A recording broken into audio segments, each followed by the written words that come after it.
एउटा गीत सार्वजनिक सबैको ध्यान तान्यो। सधैँ साथमा तिम्रो बोलको गीत ओएसआर डिजिटल युट्युब च्यानलबाट सार्वजनिक भएको हो।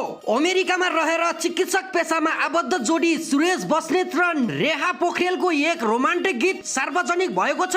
यस गीतको भिडियो 3वटा देशमा खिचिएको छ, अमेरिका, अस्ट्रेलिया र न्युजिल्यान्डका रमणीय स्थलमा। कमेन्ट बक्समा लिंक दिएको छु, एकपटक अवश्य हेर्नु होला है। गृह मन्त्रीको गाडी रोक्ने ट्राफिकसँग अधिकार छ।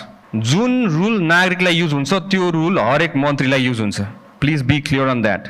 यसमा हाम्रो गाडी आउँदै गर्दाखेरि मैले धेरै जस्तो इम्प्लिमेन्टेसनमा मेरो विचारमा निर्देशनको अलिकति कमी भयो जस्तो लाग्यो। कुनै ठाउँमा तपाईँको अरूहरूलाई रोकेर मलाई जाने दिइरहेको अवस्था देखेँ। यस्तो नगरिदिनु हुन म हार्दिक अनुरोध गर्न चाहन्छु र त्यही अनुसारमा यो इम्प्लिमेन्टेसनको लागि निर्देशन पनि ग्राउन्ड लेभलसम्म पुगोस्, ताकि ट्राफिकको हाम्रो कर्मचारी साथीभाइहरूले पनि त्यही अनुसारमा हामीलाई एउटा सामान्य नागरिक जस्तो व्यवहार गर्न सजिलो पनि हुन्छ र मेरो विचारमा त्यसले पनि एउटा राम्रो मेसेज जान्छ हाम्रो पब्लिकमा पनि, हाम्रो प्रहरीप्रति पनि है।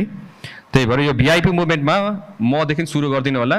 गृहमन्त्रीको गाडी रोक्ने हरेक अधिकार छ। जसरी भन्या छ मापछि चेक गर्ने भने मैले 2-3वटा स्टेटसहरू देखिरहेको छु, त्यसमा प्लिज चेक गर्दा केही फरक पर्दैन है। आफ्नो काम कर्तव्य गृहमन्त्रीलाई चेक गर्नु हुँदैन भनेर नसोच्नु होला।